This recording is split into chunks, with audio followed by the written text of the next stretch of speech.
আমার আজকের রেসিপি গোলাপ জামুন। মাত্র 1 কাপ গুঁড়ো দুধ দিয়ে প্রায় 2 কেজি গোলাপ জামুন তৈরি করতে পারবেন। এই গোলাপ জামুন তৈরি করতে ডিমের দরকার হবে না। খুব ইজিভাবে শেয়ার করেছি। কিছু ছোট ছোট টিপস জানা থাকলে এই গোলাপ জামুন মিষ্টিগুলো একদমই ঠিকঠাক হয়ে যাবে। আশা করছি আজকে আমার এই গোলাপ জামুন রেসিপিটি সবার ভালো লাগবে। রেসিপিটি একটু মনোযোগ দিয়ে দেখে তারপরে তৈরি করবেন। তাহলে আপনার গোলাপ জামুনগুলো হবে একদমই পারফেক্ট। গোলাপ জামুনগুলো তৈরি করার আগে শিরাটাকে তৈরি করে নিতে হবে। এই জন্য চুলায় একটা পাত্র বসিয়ে এখানে 2 কাপ পানি দিয়ে এর সাথে দিয়ে দিব 1 কাপ চিনি। এখন পানিটাকে নেড়েচেড়ে একটা বলক তুলে নেব। এখন ফ্লেভারের জন্য দিয়ে দিব 3-4টা এলাচ। এলাচটাকে একটু থেতো করে দিয়েছি যেন এর ফ্লেভারটা খুব দ্রুত বের হতে পারে। এই শিরাটাকে জাল দিয়ে খুব বেশি ঘন করে ফেলার দরকার নেই।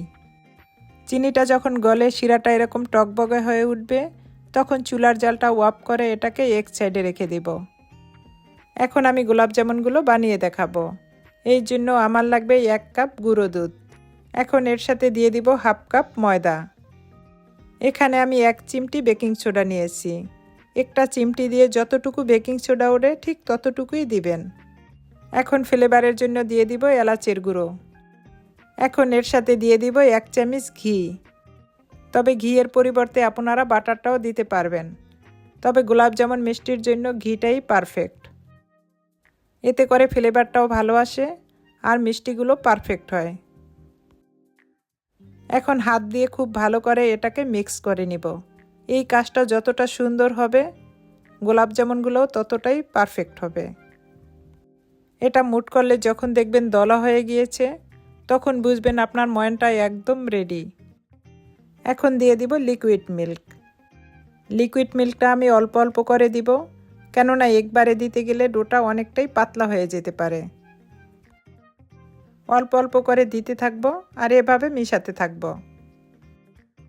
এই ডোটা একটু লেটকা ধরনের বানাতে হবে যেন হাতে লেগে থাকে।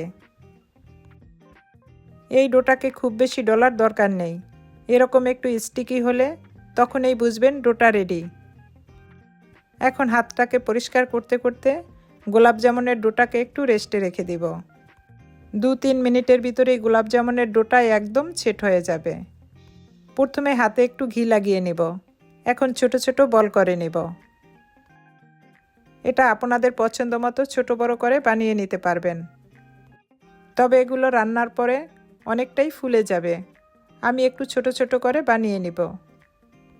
প্রতিটা গোলাপ জামুনগুলো একই সাইজের বানালে গোলাপ জামুনগুলো দেখতে বেশ সুন্দর লাগবে। আমি আশা করি আপনাদের কাছে আমার এই গোলাপ জামুন রেসিপিটি ভালো লাগবে।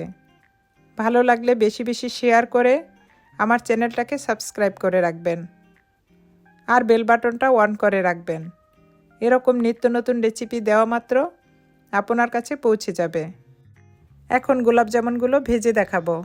এখানে একটা ফ্রাই প্যানে তেল নিয়েছি। তেলটা যখন এরকম হালকা গরম হয়ে আসবে তখন গোলাপ জামুনগুলো দিয়ে দিব। তেলটা এরকম গরম থাকতে হবে যেন আঙ্গুলটা ডিপ করা যায়। এই পর্যায়ে চুলার জালটা একদম লো মিডিয়ামে রেখে গোলাপ জামুনগুলো ভেজে নিতে হবে। গোলাপ জামুনগুলো দেওয়ার পরেই বুঝতে পারছেন তেলটা কীরকম গরম। প্রথম অবস্থায় খুব নাড়াচাড়া করা যাবে না। উপরে যখন এরকম ভেসে উঠবে তখন এটাকে নেড়ে চেড়ে দিব। এই ছোট ছোট টিপসগুলো যদি খেয়াল করে গোলাপ জামুন বানান তাহলে আপনার গোলাপ জামুনগুলো একদম পারফেক্ট হবে। চুলার জালটা একদম লোতে রেখে গোলাপ জামুনগুলো ভেজে নিতে হবে। চুলার জালটা একটু বাড়িয়ে দিলে উপরে কালার চলে আসবে আর ভিতরে কুক হবে না। এই পর্যায়ে এটাকে অনবরত নেড়ে চেড়ে দিতে হবে, না হয়তো গোলাপ জামুনের সব সাইডের কালার একরকম হবে না। এভাবে ভাজতে ভাজতে যখন দেখবেন গোলাপ জামুনের উপরে সুন্দর একটা কালার চলে আসছে তখন গোলাপ জামুনগুলো তুলে নিতে হবে। গোলাপ জামুনগুলো একটা প্লেটে 2-3 মিনিটের মতো তুলে রেখে দিব। এদিকে শিরাটাকে জাল দিয়ে একটু বলক তুলে নিব। এখন গোলাপ জামুনগুলো দিয়ে দিব। এখন এটাকে নেড়ে চেড়ে সরা দিয়ে ঢেকে রাখবো 15 মিনিটের মতো।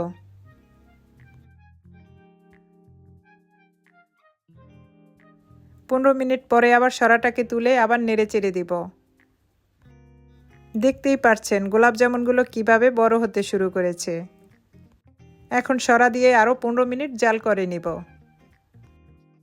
এখন সরাটাকে তুলে আবার নেড়ে চেড়ে দিব।